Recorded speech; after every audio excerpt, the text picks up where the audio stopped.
What's up, everyone? Welcome into Foxborough Rush. He's Keagan Stiefel. I'm George Balekji. Mock Draft 5.0 is here. The week of the NFL Draft is finally here. Can't wait for this Thursday night. We'll be live on Nesson and on Nesson's YouTube page. You'll catch Keegan on that, joining me, Travis Thomas, as well. We'll have wall-to-wall coverage, 2 hours straight, starting at 8 p.m. on Nesson and on YouTube. Make sure to tune in then.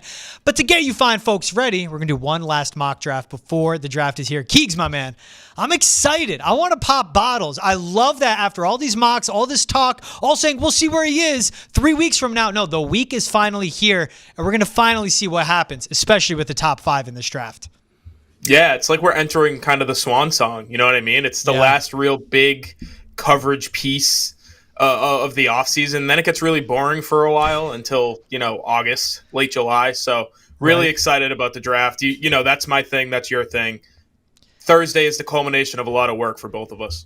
I just think it's kind of like when you get the ramp up for the end of senior year of high school, where you're so excited. Oh, yeah. Then it happens. You're like, damn, I'm going to miss this time.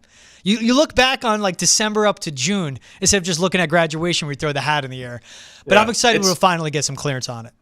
If you ever played a sport in high school, you finish your senior season, and then however many months from the end of the season to graduation, it's the fakest school experience you'll ever have in your life. No one's doing anything. Everybody's just waiting for the clock to strike, and you can finally throw that cap up in the air. Especially since you were Big Tex playing football out in Texas. You could get away with anything you want. This is my high school. 6 months. So we'll have a special mock draft we got going for you guys. Also, check out Keegan's top 50. He put that out. You can find it on Nesson.com. I got my notes to my right. I got the simulator. I put a top 60 together. The 50 to me feels more accurate, but we'll be referencing that. But you know how it is. Like you did a top 50. And by the time you're getting 55, 60, you're like, all right, what am I doing here? There's that ambitious, man, I'm going to put a top 100 together. I'm like, let me just save my bandwidth. I know what receivers I like. I know what D linemen I like. I don't need to put a top 100. It's also, I don't know what the experts do when they get down to 36. I don't know the difference between 36 and 39 really, other than how much I like them. Or that's what it is for me really, too. For me, it's all right, Ashton Jeanty versus, I guess that's too high, but even if I look at it, James Pierce versus Donovan Jackson. I don't know, man. I can't tell you the difference between those two guys. For me, it's James Pierce versus Jalen Noel. I love Jalen Noel as an actual pro football player so much better, but you can't take out the athleticism of a James Pierce Jr. Right. And also, JPJ, I just made that nickname up. It's going to stick. Is 36 on my top 60, but that guy's going to be a top 25 pick. I feel like the athleticism will happen. So we'll save more of that talk. Position value, all that stuff. And that's exactly it. The fact that and that was the thing too. Jackson Dart's 31. Shedeur Sanders is 32. I didn't want to not give him a first-round grade, but I also put him in that spot just because of position value, where I think they could be good pros. I just don't think I wouldn't take them above a Walter Nolan, an Arante Ursary, Jalen Noel, but because they're quarterbacks, that's what puts them into that first-round threshold. So we'll get into the mock. We'll have plenty of talks. And as we're talking through first-round prospects, like we're talking about James Pierce Jr., I'm curious what his name is called. Again, Thursday night, we got a really special draft special put together for you guys, live on Nesson, live on YouTube. We'll live stream it on YouTube. No commercial breaks, read comments. So tweet at us using hashtag NessonViews. Also, comment on YouTube and join the convo as well. Keegan and I, super stoked for that one. So let's get into the mock. And we already started this one. We're doing 7 rounds. And we started this with, we wanted it to be as realistic as possible. Cam Ward 1, Travis Hunter 2, Abdul Carter 3. That feels accurate. I think that's what's going to happen. Right. Abdul Carter, a lot of people got excited. He took that visit, but I just don't see him going out of the top 3. He is unreal. Now, there is a trade offer. Shedeur Sanders, Jackson Dart on the board. I know what the trade offer is. I'm holding this for Keegan. If this was real, we're doing that. Yeah, absolutely. Best wide receiver in the league, future Hall of Famer, one of the best wide receivers, one of the most talented guys to play the game, and a top 25 pick where we could get a Josh Connerly or Arante Ursary. Yeah, this trade would happen, but it would never be offered. No, Kwesi out in Minnesota would be fired before the trade could be put through, and it would be taken off the table by the owners. That I've never seen a worse trade in a simulation, and they're simulations, so it's all computers. They screw things up all the time. That's the dumbest idea I've ever seen in my life. I'm convinced. So I'm doing this on a browser that's not my normal Chrome. You know how it is, Keegs. Like I'll be on PFF, I'll be on ESPN, I'll be on any website, and I just get slammed with advertisements for short sleeve button ups. Like that's once it gets warm out, that's all I'm rocking. That's it. That's my style. Keep it simple. That's what I think some of the simulations have been, where they give me these trade backs, which are insane in a lot of second and third round picks. They know me. Like the algorithm has me figured out. We're not falling for this time. You want 4 extra picks? You can grab all those guys you like in the middle rounds. Like I do the same thing because Darius Alexander in my heart, I need to be close to him. I need him to get drafted here so I can just be within 100 miles of the man. And I'll trade the 4th overall pick for an extra second just so I could grab him. You know, it's hard. You fall in love with these guys and you don't know what to do about it. You're overwhelmed. That's maybe Jalen Noel, Andrew Makuba, Donovan Edwards. Yeah. It's like one of them gets drafted. Like you see Darius Alexander has like a 26-year-old like assistant, a guy who used to work at Nest. It's like, oh, that's Keegan. Yeah, he's working for free. He's just, what, you need me to pick up your laundry, sir? I got you. So we're gonna say no to this offer. What do you want to eat? I'll make you lunch. I just want to hang out with the guy. Living chef could make $90K a year. Nope, doing it for free. Cowboys offering 12 and next year's first and second. I'm not going to do that. I think they stick and pick here, and I don't think these trade-ups will be offered because of what the stock is right now. I'm rejecting them all of a Shedeur Sanders and a Jackson Dart. All right, so let's get into it then. So we're sticking and picking at 4, Keegan. Cam Ward 1, Travis Hunter 2, Abdul Carter 3. Now, this is why I want you to talk about your top 50, because if you go best available, it's Ashton Ginty, it would be Mason Graham or Tyler Warren. At 4, none of them make sense. At 4, you could justify a Ginty if you had an actual offensive line. They don't have it. So that's where I want to start the combo. You would like to go best available, but there's premium position. We heard Mike Vrabel talk about it. Tackle, edge, corner, wide receiver. They don't need a QB. And he thinks there are starting caliber left tackles in this draft. But also, we know that edge is something they need. And again, it's a premium position. Yeah, I mean, just looking at my top 50, and I think this is a conversation that we're going to have a little bit more often, I should say, moving forward, where 2 guys who are very plugged in to what the Patriots are doing, Mike Giardi and Albert Breer, have both floated the idea of Jalen Walker. Mm-hmm. And some people view him as an edge defender. Some people view him as an off-ball linebacker. I think he's very similar to Abdul Carter, where he is an edge defender at the next level, but he has the versatility where you can move him around. Mm-hmm. So it's not so much a problem of, well, he plays off-ball. Yeah, he'll play off-ball linebacker on first down, and then on second and third, he'll go kill the quarterback. That's kind of the whole point. That's why you love a guy like Jalen Walker. So I have him ranked higher than a Will Campbell. I have him ranked higher than Armand Membu, a lot higher than a Kelvin Banks.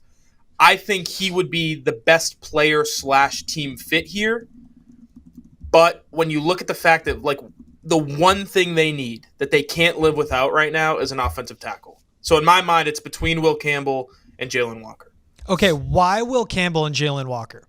Why Will Campbell? Why not Armand Membu? Why not? And here's the thing I can think can happen. If there is a trade back scenario, the guy with, you take away the torn patellar, he would be the pick at 4. That's your boy. He's my boy too. That's a person I'm in love with. That's a Josh Simmons. But why do you say Will Campbell over an Armand Membu? So I think they both have it's not a fatal flaw, but it could be a fatal flaw. And Will Campbell's is the arm length. He's about a half inch too short. You haven't seen guys that have become, superstars at the next level with his arm length at tackle. Yep. With Membu, it's the fact that he's never played on the left side before. Yep. And for me, I think if you're looking for floor, the highest floor possible, it's Campbell. Because he's a guy like Brandon Scherf, where you can draft him as a left tackle, and if he gets his ass kicked in training camp and you need to eventually make the decision, like, we have to slide him into guard, okay, now you have an all-pro guard. Mm-hmm. Is that a problem? I don't think Membu, if you're drafting him, he's a tackle. He's on the right side. That's the one place that you have decent depth. You have Morgan Moses, Caden Wallace, who you drafted last year, who's going to actually get a chance to play on the right side, we think. DeMontre Jacobs is still in the building. So you have enough bodies on the right side, and Membu's not going to move inside. He's not going to be a guard. So I think highest floor is Will Campbell, and when you're making the 4th overall pick, you can't afford to swing and miss. Mm-hmm. This might not be a double, it might not be a home run, but at least you can get a single out of it. You get on base, you get ducks on the pond, and then you have your cleanup hitter and Drake May that finishes the drive. You have the guy, like, you give your right-handed quarterback time with the left tackle in Will Campbell, as athletic as he is. He's a righty. And you give him a chance because the offensive line are given a better chance. That's my thing with the Will Campbell. He just doesn't he has no margin for error. If he misses with his short arms, 32 and 5/8 inch, it's mainly to me his wingspan. You got to be at least long and have a wide frame. It's tougher to get around. That's where Ante Ursary offers. 6'6", doesn't have long arms, but is such a big wingspan because of broader shoulders that it's tougher to get around him. I'm worried about Will Campbell because the guys you're going to get at the NFL level, every time it's the elite of the elites, where he consistently gets beat on the inside by counter moves. And if he misses on his initial punch, his hands are good. He's so athletic. His footwork is so refined. So he makes up for being not the measurables that you want for left tackle by his technique and his athleticism, and that's fine. But man, every down you're going to be getting an absolute dog. You're going to get a 1 of 32 opposite of you. You're getting one of the 32 edge rushers that makes it in the NFL. And that's my concern, where there could be a big miss. What I like about Armand Membu, he just turned 21. He's still young. He's still being molded. And I bolded it, good, bad, good is green, bad is red. I bolded this one line, and I don't do it for all the prospects. Armand Membu, end of the day, natural mover, natural athlete, natural everything. The way he glides, man, at the right tackle spot, I just have that belief that he is still so new to the game in a way. If you put him at left tackle, you can reset that muscle memory. Look, he started playing football, varsity football, as a junior in high school. And he played at right tackle because Mizzou had a good left tackle. But I'm bigger on Membu. Overall with them, I love Josh Simmons. Here's the thing. If they take Josh Simmons at pick 4, automatically it tells me it's all green flags with his patellar in that recovery. That's what I'm looking at.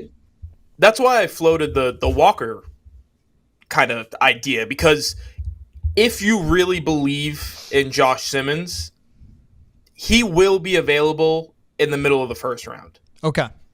Are you willing to trade back up into the first round? And now you've got chess piece on defense, a guy that you can trust to really just contribute in multiple different areas. Yeah. As well as, and this is a risk, right? Because we don't know how the simulator is going to go. Obviously on draft night, they don't know. Maybe Green Bay's in love with him, or whoever. Somebody at 17, 18, they're in love with him, they take him. So it's a risk, but taking Walker and then trading back up into the first round, I think, is on the table. And I think that's surprising, because when was the last time the Patriots did that? I don't think they've traded into the first round since before Belichick was around. So yeah, I think Vietnam. yeah, Vietnam. So 1976 was the last time they did it. So it's a risk, and it's not something we normally see around here. But if you trust that you can get, franchise cornerstone on defense, franchise cornerstone on offense, it's worth exploring at least. My thing with Jalen Walker, 6'1", 245. The issue with the 6'1" is, like, watch a Shamar Stewart, who is insane with his measurables. 2 steps, he's at the quarterback. He's in his lap. Yeah. Shorter guy, short king talking here, takes more steps to cover the ground. And yeah, the feet work fast, but it still takes longer. Like, it's about covering ground. Yeah. And he'll have that initial burst off the line of scrimmage. Very explosive, very athletic, really smart. And you always love it. And you got to talk about it. Coach's kid. That's what they talk about with quarterbacks. Yeah. His dad is a defensive coordinator, has that background. The football character's through the roof with the Jalen Walker, like it is with the Will Campbell. It's why Mike Vrabel and them love a Will Campbell. Jalen Walker checks all the boxes. He, in a way, would be an outlier at just 6'1", because he easily gets swallowed up by offensive tackles. But you watch the tape at Georgia. And I said this, it's the same way we talk about Ohio State wide receivers. You got to talk about Georgia defensive linemen, edge rushers, guys on the inside. That is something where you do take the helmet into account. Scout the player, not the helmet. Unless he's a wide receiver for Columbus or a defensive lineman for Athens. We're both talking about it. Let's pull the trigger. Let's take Jalen Walker at 4. All right, let's do it. And to your point, the guys that report on it, they know these things. They don't say it to throw it out. Right. They're saying it where we know things from people that make decisions.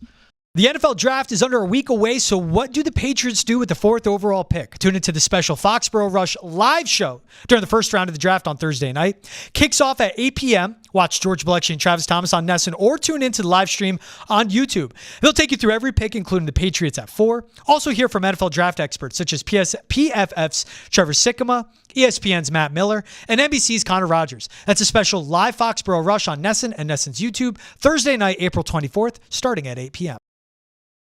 I think the best quote of any of the prospects we've heard so far is Burt Breer. He was on the radio, I think, and he said, Mike Vrabel might just invite this kid to live at his house. He's that kind of player where it's the relationship and the aspect of maybe we'll just hand him the keys to this defense and we'll focus everything around this super athletic. He's a little bit undersized, but this guy who can play everywhere. And I don't think it's a crazy idea because at a certain point, if no one's scoring against you, you don't need a superstar left tackle. You just need a guy who's going to keep Drake May alive. And they're not going to get a superstar left tackle, obviously, this year based off of what we just did. Mm-hmm. But there's an opportunity to go draft a guy who could be that plug and play on the left side, keep everybody healthy, and now you move forward with a really, really good defense.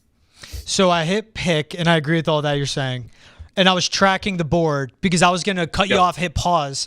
Josh Simmons went at pick 13 to the Dolphins. Right. Exactly. And I don't think that's crazy. I think that could happen. Dude, why would he not go 11 to the 49ers? Tell me why. It easily could happen. Trent Williams is about to be 47 years old, I believe. He's going to be 38. I mean, that right there, if you believe Kelvin Banks is a tackle, if you scroll up just a little bit, 5 out of 6 picks, those are offensive tackles. Campbell, Conerly, Banks, Simmons, Jade Barron in the middle, and then Membu. Membu sliding to 15 is insane, by the way. Yeah, I don't think that happens. I also don't think the Falcons would take an Armand Membu over a Mike Green because their sacks stink. Their defensive line stinks. Arante Ursary, 21 to the Steelers. Very realistic to me. They went with Troy Fautanu last year. They also went with the center interior offensive lineman out of West Virginia, too. They need to rebuild this offensive line. Jonas Savanaya to the Packers. All right, so we see Matthew Golden going 28. Our guy, Donovan Ezra-Rockwoo, 29 to the Commanders. If the Chiefs get Colson Loveland, dear God. Dear God. And I don't think that happens because, again, that's a way to look at the board. But he would be gone by 38. That's important with these mocks of we're mocking for the Patriots. We're not mocking for the entire league. Okay, so we're going with Jalen Walker. Just there's not even a Swiss Army knife, just the John Wick of defensive players if used right. No matter what the odds are against him, he finds a way to get revenge on his dog and his car and his wife. Sorry if you guys didn't watch it yet. That movie's been out way too long. Georgia players and cars, let's skip those references. We're just not we're gonna skip right past that. We're gonna talk offensive tackles because I think that's where we're looking now, right? Bingo. Let's talk tackles. Yeah. Tackle talk, baby. Tackle talk. So the guys I all love, the guys you love are gone. Wyatt Millam, that's a guy I know you love, is still there. Donovan Jackson, Cameron Williams, good offensive tackles, right tackles. So Tyler Booker. Well, hold on. And Tyler Booker, that is a left guard, and that is one of the best run-blocking guards in this draft. I think he would get taken in the first round. Yes. Do they go guard and try to patchwork and figure out that left tackle spot? Looking at the board, Marcus Ambo, Wyatt Millam, Donovan Jackson, Tate Rutledge, Cameron Williams, Tyler Booker. What are you thinking with tackle? Ozzie Trapillo is still there, too. If you scroll up just so we have the top of the top in the offensive line group. Yeah. Tyler Booker is my number 13 overall player. Wow. I think he's going to be a superstar. As much of a superstar a guard can be at the next level. But in this group, and I think it's really funny because you see all the time where college tackles transition to guard. And it's Wyatt Millam played tackle his entire career. He's going to be a guard at the next level. Cameron Williams, if he can stay at right tackle, great. If not, he'll be a great guard. Marcus Imbow, maybe a tackle, probably a guard at the next level. I think Donovan Jackson is one of the rare guys where the majority of his college career, he was a guard. And then Josh Simmons went down. And then Josh Simmons' backup went down. And Ohio State said, all right, Donovan Jackson's our best offensive lineman. Give him a shot. Yeah. Let him play left tackle. His first game as a left tackle was the first round of the college football playoff. Yeah. He didn't let up a single sack playing Tennessee, Texas, Oregon, and then Notre Dame. 2 of the top 3 defenses are in that group in Notre Dame and Texas. Yeah. And then Tennessee has James Pierce Jr., one of the best, exterior pass rushers in this draft. One of the freakiest athletes in this entire draft. Derek Oregon Harmon has freaks. Yeah. Yep. So he made the switch to left tackle a month before the end of his college career, and he looked like the best left tackle in the country. I think there's a chance he ends up there at the next level. And still, even if he doesn't, you're getting a great left guard. So I think he's the best value pick. There. I love Booker. He's not going to play tackle. It's just not going to happen. No. He's a guard. He's a run-blocking guard, and they have that in Leighton Robinson at left guard. So what would you do? What would you be doing taking a Tyler Booker? You're getting redundant. Right. So I love Donovan Jackson. I think Wyatt Milam could be a tackle at the next level. I understand the arm length issue. He literally hasn't given up a sack since he was like 19. He was a freshman the last time he gave up a sack. Cool. At a certain point, the production is a real thing. Yes. But Jackson, there's something about Donovan Jackson and that versatility. When you're talking about a second-round pick, and what I said with Will Campbell, where it's, all right, what's the floor here? At the very least, we're getting a really good guard. Mm-hmm. I think that's a good value pick here. I like the assessment on Donovan Jackson on that one. 6'4", 315, 320, depending where you see the measurables are in pro day, combine, what have you. So at 6'4", you're thinking short. Sure. 6'4" was Armand Membu. At 315, you're like, he's light. Well, 315 is also Will Campbell. Right. 85 percentile wingspan. He's 83-inch long wingspan. His arms are 33.5 inches. To me, it was his measurables that the vertical was 92 percentile. His broad jump was 107 inches, 74 percentile. That's explosive. This is a really good guy in the run game. And this is the part two where you talk about it, where if he's going to be a guard, but he has the frame that you covet at the NFL level. And he has what, for tackles, you can take. And as I scroll through my notes on the iPad, his anchor's really good, carries the rate really well, has a really good base. He's such a strong finisher in the run game. He's powerful. He's not just strong with his anchor, but he's powerful where he will move guys and then finish them into the effing ground. Good IQ, good hands, big hands with good grip. Once he gets his hands inside on you, you're not going to beat him there. And he has good recovery as well. Sure, there is a part of, okay, he hasn't played left tackle long. He can get a little high in his pad level. You got Doug Marrone. You got a lot of experience. I'm going with you on this one.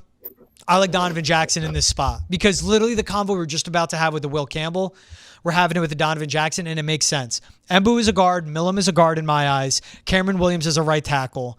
Donovan Jackson's a left tackle. And Trapillo, that would be a reach. You could get him in the third. We'd see with their 2 third-round picks. And that could be a guy that could be a right tackle. Right. And he's so raw as a prospect. I think that's a guy who goes somewhere and sits for a year and then eventually, Philadelphia is going to scoop him up in the back half of the second round and turn him into their next right tackle when Lane Johnson's done. I could feel it. I could see it. It's just exactly what happens. It's what they do. But with Jackson, and you're talking about him as a player, and I think that's all the measurables and the physical attributes, they're great. In the last 3 years at Ohio State, he played with 3 different quarterbacks with 3 different play callers. Yep. And he was their best offensive lineman at 3 different positions. So this is a guy who has moved everywhere. He had zero stability around him. The head coach is the same, but they were changing play callers by the week. And the quarterback situation obviously wasn't great the year before last. It was great the year before that, obviously, C.J. Stroud when he was there. So it's ups and downs. It's a roller coaster. And the one constant at Ohio State was Donovan Jackson. That's what you want on the offensive line. You want a guy who can weather the storm. He can be, the balance in a really shaky position. Yeah. And that was a guy that was a first-team All-American this past season, multi-time All-Big Ten. And it was still 9 starts at left tackle. He'll come into the NFL, 40 career starts at Ohio State, on the offensive line. That means something. And that's also a guy that early enrollment, but from sophomore year on, his second year on campus on, whatever it may be, redshirt freshman, from sophomore year on, he was a contributor and a staple in his offense. Didn't miss games. I made that career switch, that position switch as well. All right, let's go Donovan Jackson here. What I love too, we're going to get an awful grade for that, but it makes a lot of sense when talking about the vacuum that is the Patriots.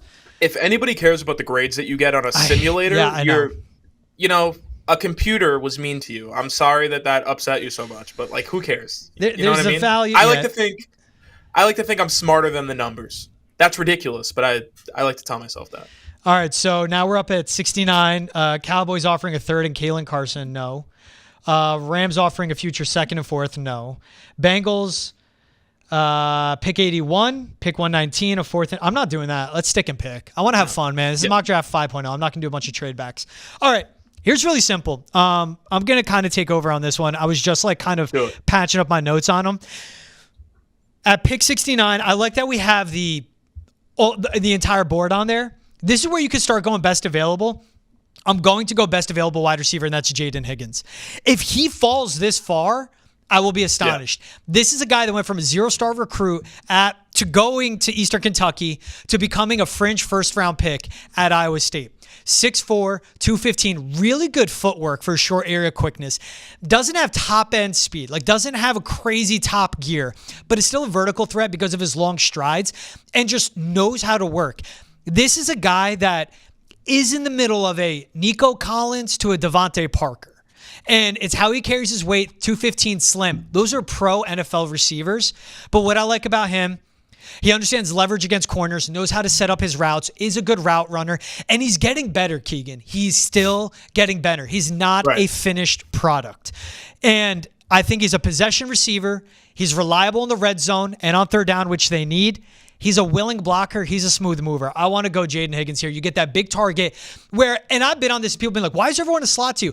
I think he'd be a big slot, bigger, faster, stronger Jacoby Myers. But he can still work on the outside. He'll have issues with press coverage. He'll have issues with bigger corners, longer corners in the NFL compared to what he's seeing in the Big 12. But I think the versatility of his alignment as well. With Josh McDaniels, he's going to catch passes. I don't care if he's a slot. I don't care if he's out wide. He's going to catch passes for Drake May.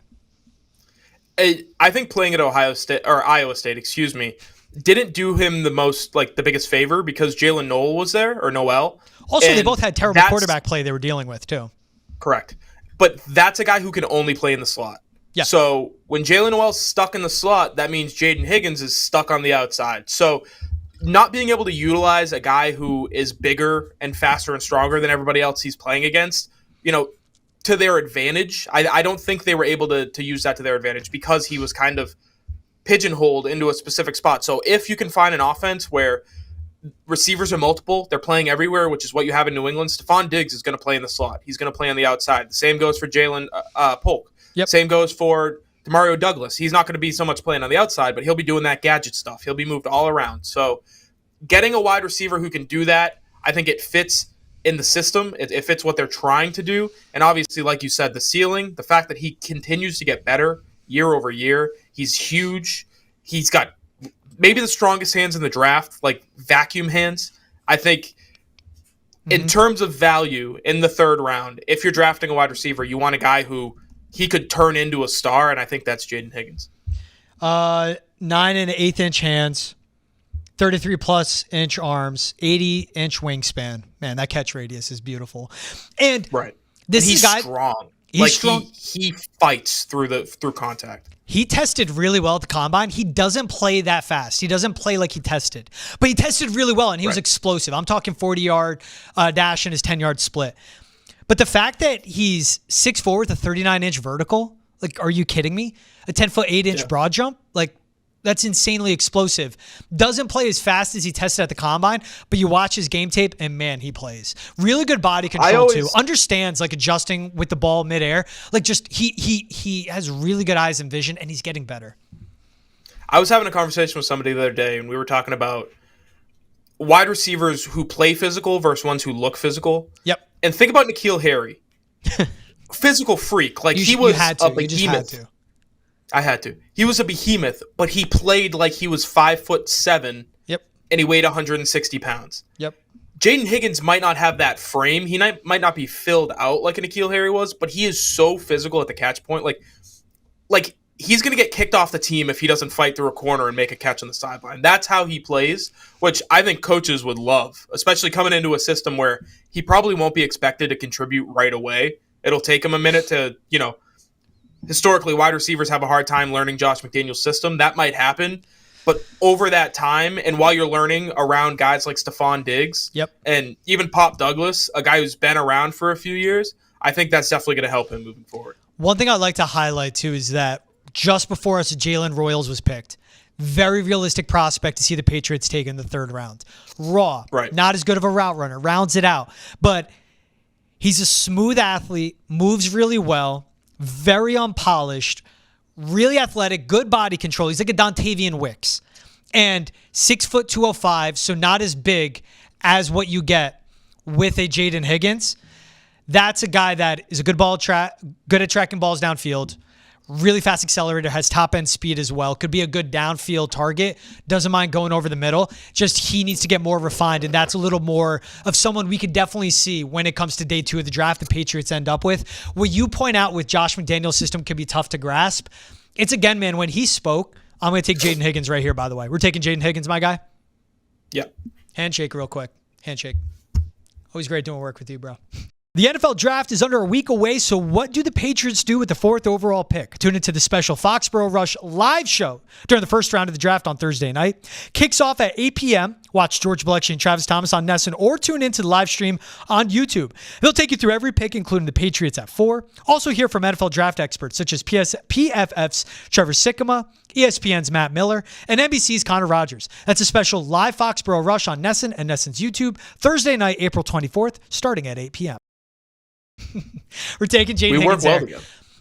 Tom, like what Josh McDaniel said, Thomas Brown's now in my room. I'm going to talk to my assistants. They're learning the system. Right. They're going to help these guys learn the system. Oh, the Bears. Okay, they want pick 77. They really want 77. They want a 3rd round pick. They're going to give us a 5th. Next year's 3rd, 5th, 6th, 7th, and Keenan Allen, a disgruntled slot receiver that costs a lot of money. I'm good. And is old. Rams are going to give us this 3rd and next year's 3rd to move up 24 spots. Math on the fly. I hate it. Reject. Stick and pick, man. This is fun. No trade backs. Okay. The trade backs at this point, what's the point? You know what I mean? This isn't a real world. Yeah. And also, Keenan Allen's not on the Bears. So that's, free again, agent? What are the computers doing? Yeah, like you guys. Yeah. Yeah, he's a free. Our director, Ryan. God rest his soul, he's a Chicago Bears fan. He's still with us, but every Monday you'd think he just, came back from the dead. He said in my ear, confirmed it. Yeah, he just said he's already done, and the season hasn't even begun. So, yeah, He said Keenan Allen's off the Bears. I love shout out our producer, Ethan. Gives us the Colts intel, too. Again, a well-rounded group. We've got Colts fans. We've got Bears fans. We know everything. We got the King of Salem. We got the face of New Jersey. Like, this is what you call a versatile group. Okay, so we had Jalen Walker, Donovan Jackson, Jaden Higgins. 3 big needs, edge rusher, 3 premium positions, all addressed. And to me, again, Keegan, day 1 starters. They are contributors day 1. This is when we maybe get not so much Higgins, but Jackson and Walker for sure. I'm not saying wide receiver 1, but like wide receiver 3 into a wide receiver 2 role by the end of the season. I see it happening. Yeah, he's going to be playing.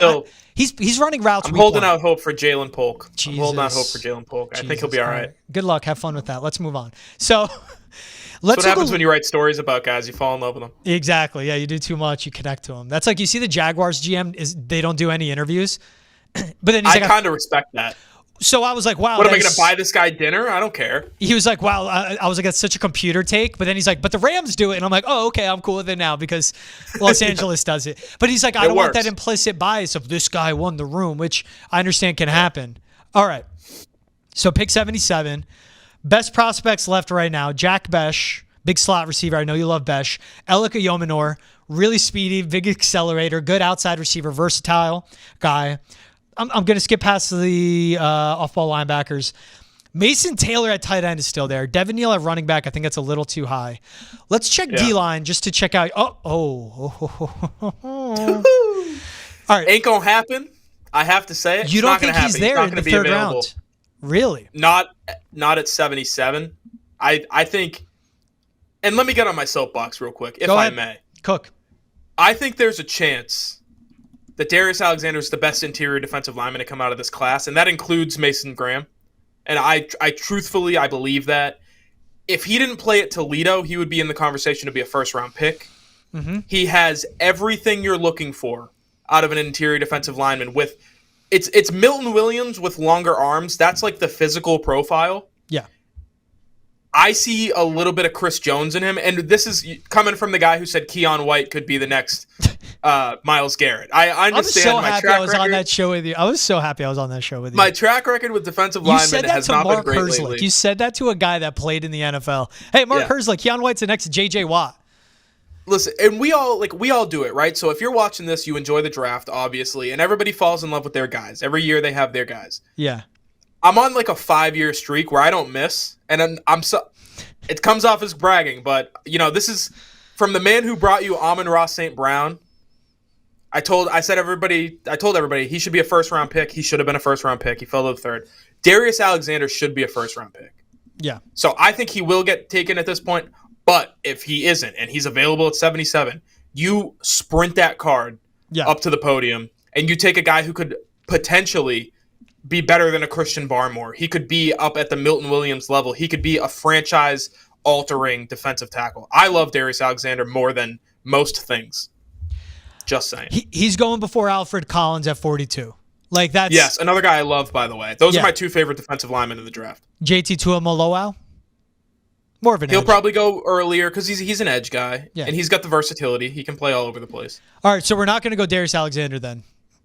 All right.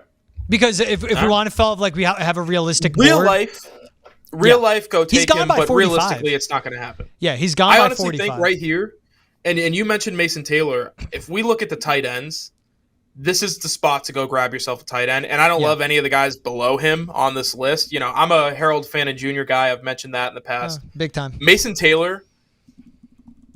And I don't want to come across like it's the Michigan guy. Keegan's the Ohio State fan. He doesn't like him. But Colston Loveland, to me, there's such a ceiling on what he can be at the next level. Because if you've looked at the top tight end prospects in the last few years, the guys who don't block don't end up being worth those first-round picks that you see. Noah Fant was a first-round pick. He doesn't block. He's not the player we all thought he would be. TJ Hawkinson, who was his teammate and was the early down guy, became a star for a few years. Obviously, the knee injury hurt, but look at all the guys, all the first-round tight ends we've seen in the last few years. No block, no rock. Kyle Pitts doesn't block, has been a huge disappointment. Yeah, especially taking where he was taking. Who's the other Iowa guy that I'm blanking out on? Detroit. Oh, Sam Laporta. I mean, he's been good, but he was a second-round pick, though. He was 34. Yeah, but he's been really good, and he's a guy who can play all three downs. So yeah. Oh, yeah, good point. Colston Loveland, like the value of those guys, and Harold Fannin, too, a guy I like. I don't think they'll eventually ever be that number one tight end, a real option in offense. Mason Taylor, he does, and I think he can be. I could see them double dipping with the tight end. I'll save that conversation when we're getting to the 7th round. For sure. That's a thing of, I think there's that drop off after a Mason Taylor. I like Gunnar Helm. I feel like his story of what happened for him at the NFL Combine, sprained his ankle, didn't say a word, tested through everything. Like that's what Mike Vrabel's like, I want that guy. Jake Brenningstool, you're not even talking about him in round 3.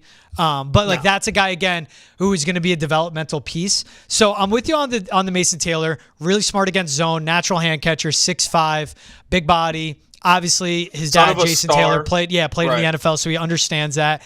I mean, he's just reliable, and he is a good route tree to him too. And he's an every down type of tight end. You have him behind a Hunter Henry and Austin Hooper behind, learning from them, being in that room. And I think how he could be deployed in this offensive scheme, where you could see him lining up and would be, stand up like a wide receiver, and he'd just be all over the field. And again, he'd be a pass catcher. The one I want to look quick at, so running back, Devin Neal, your boy Cam Scatterbo, Jordan James, just a good player. Defensive back, Andrew Makuba's there. Zay Alexander's another guy. He's like a Kobe Bryant cornerback, but I think, especially because of his run support, will eventually become a safety. We go overall. Would you take a Mason Taylor here over an Alec Ayomanor? Yes, because when I'm looking at Ayomanor, I screw that up every time. I think it's Ayo Manor. Whatever. Alec. Physical outside receiver. What did you just draft? A physical outside receiver. So you're kind of double dipping, and that's almost like all right, maybe one of these guys will work out. You don't have the luxury of doing that.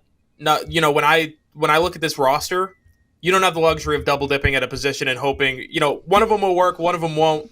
You need to take swings at different positions and hope that they all work out. You need to draft, franchise altering classes right now. It's not we'll grab a couple good players and then we'll figure it out next year. So I like the tight end. Whether you want to go Taylor or Helm, I know you said the story of Taylor. Helm, but Mason Taylor's a better player. Yeah, and it's also your your second-year QB just showed you he could build a good rapport with tight ends, and those will be his go-to targets. Hunter Henry is around, I think he's 29, and Austin Hooper's on the back end of 30. You're going to need a tight end in there. You get a Mason Taylor to pick up the scheme, and he doesn't have to be rushed into picking up that offense. Let's go Mason Taylor here. Yeah. Elika Yomenor, really good down the field. Loves run blocking. Again, still raw, but I take it with a grain of salt of he was playing at Stanford. He wasn't getting the most help with the quarterback play. Right. But that's, again, and he's a body catcher and he deals with drops. Mason Taylor's reliable. Let's go Mason Taylor here at 77. The NFL draft is under a week away, so what do the Patriots do with the 4th overall pick? Tune into the special Foxborough Rush live show during the first round of the draft on Thursday night. Kicks off at 8 p.m. Watch George Balekji and Travis Thomas on Nesson or tune into the live stream on YouTube. They'll take you through every pick, including the Patriots at 4. Also hear from NFL draft experts such as PFF's Trevor Sikkema, ESPN's Matt Miller, and NBC's Connor Rogers. That's a special live Foxborough Rush on Nesson and Nesson's YouTube Thursday night, April 24th, starting at 8 p.m. So next pick, we just had a bevy of picks, 38, 69, 77. A little bit of a wait, pick 106, but got 2 pass catchers and rebuilt the trenches, got an edge rusher, and got a left tackler, at worst a left guard. Now it'll be interesting I'm thinking maybe go interior defensive line here coming up. I'm just going to reject all. I'm not going to look at the trades. Is that cool with you? Yeah, let's just pick out the ones I have. Savion Williams, really raw. But also, again, when you're 6'4", 225, a freak athlete, and you're getting graded 4th, 5th round, that's the red flag of how is this guy not a first-round pick? And also, all the talk out of TCU is Jack Besh. How is all the talk out of TCU Jack Besh, who's a good slot receiver and not a freak athlete like him? That's my quick diatribe on Savion Williams. I recently had a conversation with a college coach who told me, sometimes I wonder if these guys know what cover 2 is. And he's talking about guys like Savion Williams, where how in the world are you not a superstar in college? How you're the best athlete on the field, and we can't find you the ball. Mm-hmm. Like we can't get it to you because you don't know what you're doing. So those are huge red flags. Physical freak and didn't produce in college. What the heck's going on, man? All right, let's look into your defensive line. Joshua Farmer, good player, one of the few bright spots for that Florida State team. Aeneas Peebles could be there later. I want to see who else. I also, it's on Powell Ryland is good. Ja Joyner, Ty Robinson. That's just a Haas there. We go edge here. Oluwafemi Oladejo, good player at UCLA, still new to the position. That's a project to me, and I think I'd rather address a need than take a project. Has all the tools. Agree. He's another Mike Vrabel will fall in love with that kind of guy. That's another one where people rave about the kind of human he is and how much everybody around him loves him. It doesn't make any sense right here. All right, so we're in a unique spot. It's always those middle rounds. It's like when you get to round 4 or 5, what do you do in what direction? See the board. This is the best available according to NFL Draft Buzz. I'll scroll past Savion Williams, Kevin Winston. We got some safeties, Chimere Dike out of Florida. I honestly think too, at some point I think he's a fifth rounder. No, go. You go. At some point, you need to draft a running back. You need, we've heard all that talk about the third down back, a guy who can catch it out of the backfield. 2 guys, they're in the 2 of the top 3 up there. Brashard Smith and LaQuinn Allen, I think, are definitely those kind of players. Trevor Etienne took a visit with the Patriots. Yeah. So those 3, I think, would be in consideration around this spot. I don't love Etienne either. I'm glad you said it. I think LaQuinn Allen. That's your guy since day one. I think LaQuinn Allen is perfect third down back. I think he is pass protection, run routes out of the backfield. Never give him the ball. You don't need to hand it off to him. You've got Ramondre Stevenson for that. Antonio Gibson is good backup, but he's the perfect guy. And then Brashard Smith, if you're talking straight up route runner, a wide receiver that plays running back, that's him. So I like those 2 guys. LaQuinn Allen, I'm astonished he's a running back. Such a natural pass catcher. And that's why I say he's astonished. The one I look at when you look at LaQuinn Allen, RJ Harvey, I think DJ Giddens would be there later on the board. Freak athlete, for sure. New to the sport, average over 6.5 yards per carry, really good out of the backfield, really good runner, amazing vision, has a top gear speed. That's a running back. Right. Weird profile. It is. He runs like a weirdo. I'm like, I don't know what I'm watching when I watch him. I think Fannin runs like a weirdo too, though, and that's why I don't like Fannin. So I understand where you're coming from. All right, okay, cool. Look at that. Okay, so you're thinking third down back, possibly going with the fourth pick. Let's look interior offensive line quick. Anthony Belton, that's just depth at the tackle spot. I wouldn't take this yet. I still want to go in the best available type. Xavier Restrepo, you're going slot, but I think this is also, if they go with the Xavier Restrepo at this spot, that means they're writing off a Jalen Polk. But I think they still have depth at that position. And again, with the two pass catchers we got with the tight ends, they don't go. Man, this is a team that still needs depth on the inside. And that's where I'm looking at defensive line. And that's where I get stumped on. But I just don't love the prospect. Later, personally.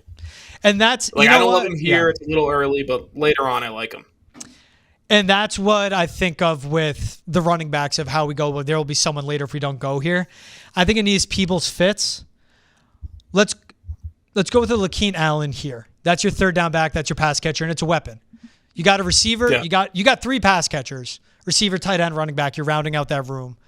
And Lakeem Allen, 6 foot, 200 pounds, big hands too. Like, doesn't put the ball on the ground at all. And that's something you need, some reliability. Again, with the veteran coaching staff, that's what you can get with. Legit pass protection, too. Yeah, really good pass pro. DJ Giddens, a little raw in pass pro, like not great. And so that's again, like you said, new to the position. You don't need that. You need a guy who can step in and play right now. So, all right, so Aeneas Peebles, Ty Robinson there. Baron Peebles Sorrell. Is there. I like Baron Sorrell. That's another edge guy, though. It's undersized edge. I don't love. I think took Jalen Walker, and he's like a solid edge, right? But if Jalen Walker, what if he ends up profiling as a Swiss Army knife? Then they miscalculated because you got Jack Gibbons, you got Robert Spillane, and then you got Jalen Walker. So they're gonna make him work at edge. Want to look at the secondary super quick? Jalen Reed, okay. Malachi Moore, that's the guy that. Just the volatility of the stock. Seth McLaughlin injured. Chase Lunt, he's going to end up being a guard, and I wouldn't take him at 144. Yeah. I'd rather he fall to me with the next pick. Really athletic, doesn't have the measurables, arm length, wingspan. Was a great offensive tackle for UConn. I think he ends up being a guard, really athletic. I think someone like a Kyle Shanahan would love a Chase Lunt on his offense. Kyle Williams, we just went running back. We have a receiver and a tight end. Yeah, I think Williams we're looking linemen. And I think Williams is gone by pick 105. Yeah, I thought we already made the Peebles decision, to be honest with you. I thought if we're waiting on the defensive lineman and Peebles is still there, I liked him earlier. I definitely like him now. Let's go with Aeneas Peebles, get a good value pick there too. Now I'm hands off. I've dominated. I always do this. Hands off. You get the next 3 picks. I'm here to speak them through with you. Another guy I love, JJ Peggs. He's right there. I don't know if he's going to be off the board or not, but Tyler Show. I'm so intrigued by him. There's 0 shot he's available in the 5th round. He's going to go in the 2nd round.